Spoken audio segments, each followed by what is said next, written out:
Jay Sieleman. For those of you that don't know Jay, he was born in Moines, Iowa. And if you're from Northeast Iowa like I am, you know where Moines is. He graduated from the University of Iowa with a Bachelor of Arts in Political Science in 1975 and his Juris Doctorate, meaning he's an attorney, in 1978, along with a love of music. It was a January 1994 trip on the Blues Cruise that changed his life. Coco Taylor, the late great Lonnie Brooks, Marcia Ball, and a half dozen others opened his eyes and ears and heart to the blues. After the cruise, he learned of the Blues Foundation and the Blues Music Awards, and first visited Memphis in 1996. In 2003, Jay became the director and administrator for the Blues Foundation, and was later the executive director, and finally the president and CEO. Under his direction, the foundation's net worth grew by millions, tripled membership to over 4,500 individuals, and 200 affiliated blues societies, representing another 50,000 fans around the globe. Jay's work at the foundation kept the blues alive. Thanks to his tireless leadership, the Blues Foundation is now the largest, most renowned blues organization in the world, dedicated to preserving the music, celebrating the performance excellence, supporting blues education, and strengthening the future of a music profoundly important to American history. Ladies and gentlemen, class of 2018 Iowa Blues Hall of Fame inductee, Jay Sieleman.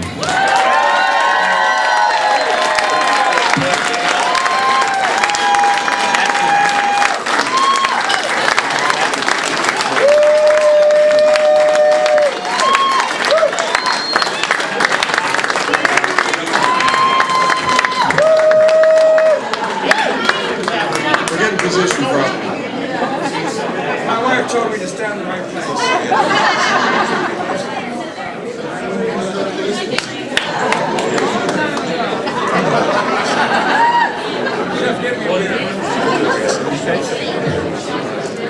You good?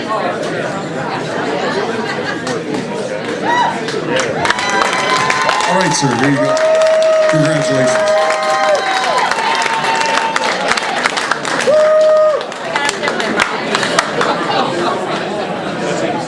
So where do you begin when you've been this lucky in life? As said, I was born in Moines, Iowa, which back in the 60s was a wild town. But I had good parents. I was born in a wild town. And so I love to learn to love music very early on in the 60s. Another thing that I learned very early on is when you're giving a speech is don't wait to save the most important things till the last. So first of all, I would like to thank Priscilla.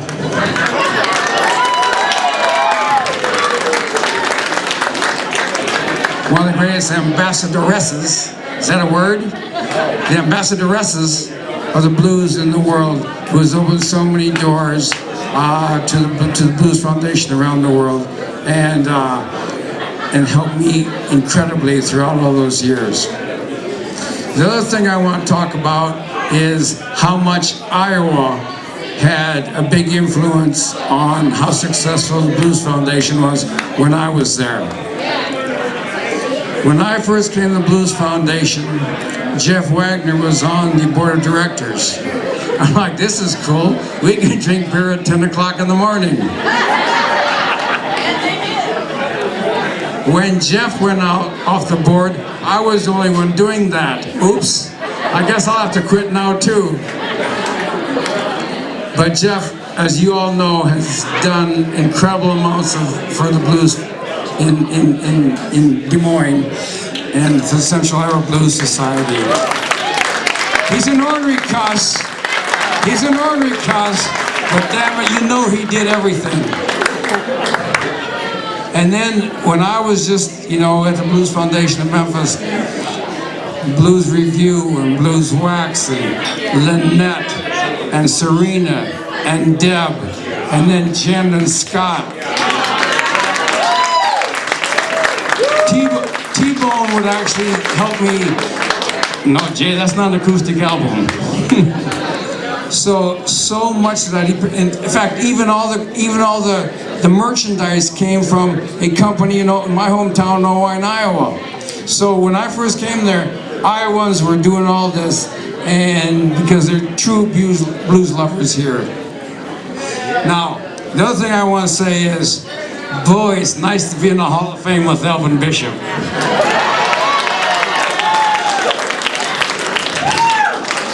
I turned 65 last Thursday. And you know how it was back in the day? Someone either got an album or they didn't. So you either heard of somebody or didn't. Somebody in my hometown bought an Elvin Bishop album. Yes, we heard of the Paul Butterfield Blues Band because it was on the Woodstock album, Cap 2, 3, 4, whatever. But we didn't know anything about Paul Butterfield Blues Band. But somebody bought Elvin Bishop's first album on the Fillmore record album, and we played it out at a pig roast. I'm not sure the pig ever got roasted, but we certainly did. I saw Elvin Bishop at least a half a dozen times in Iowa back in the 70s. And I even saw him opening up for Charlie Daniels.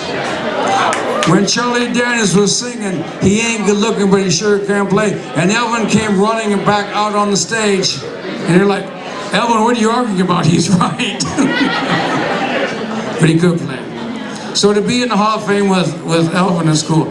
Now, I never met Artie Dean before, but he said if you were going to rock shows in 74, 75 or whatever, that I must have seen him. Well, I remember Blue Horizon and the Pages. I went to every dance in Decorah, Swisher, Independence, the Gala Ballroom, the Coliseum. I went to every rock show that could possibly be. But maybe it was the old Milwaukee and the White Crosses, and I don't remember Artie Dean.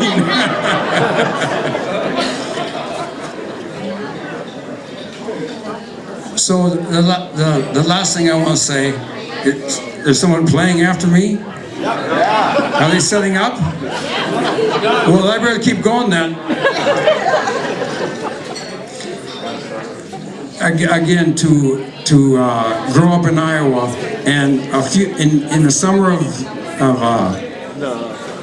2015, I got the Distinguished Alumni Award at the University of Iowa. Huge. And I'm like, that's not about me, that's about, the University of Iowa is honoring blues music. I mean, it was incredible. And you start to think about, how could this possibly happen? And I'm like, I was born in Iowa. I was born in the 50s. I was born in a small town. I was born in middle class. I had good parents, all these advantages, and all you had to do was not blow it. I never gave her. Boy, how many times did I come close to doing that? Even in this town. You tried your best. Yeah. Which, by the way, I will thank Dan Johnson, who actually hired me for a job, and I got arrested twice in one weekend in Des Moines, Iowa, and he still kept me on there back in the 70s and the 80s. So I would never have been here if Dan Johnson hadn't, you know, said, okay, we're going to cover for you. The last thing I want to say, and especially because I'm a music lover, and I've been fortunate to be a music lover all my life. My father was a music lover. My uncles were music lovers.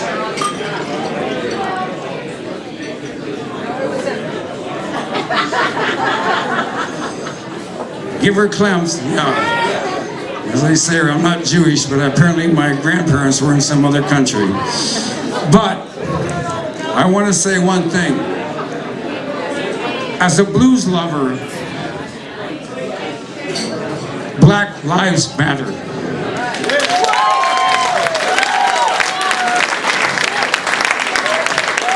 Charlie Patton matters. Robert Johnson matters. Howlin' Wolf matters. B.B. King matters. Muddy Waters matters. Taj Mahal matters.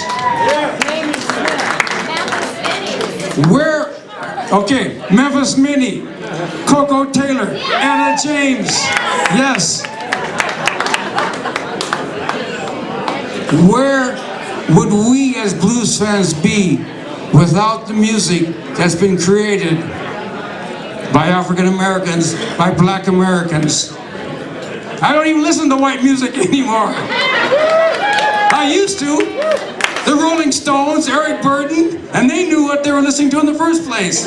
So again, think about this. This stuff is important these days. These are the people that have made the music and made the art and the culture that we respect. And it's not just a sports guy, it's not just a big guy. Black lives matter. Thank you.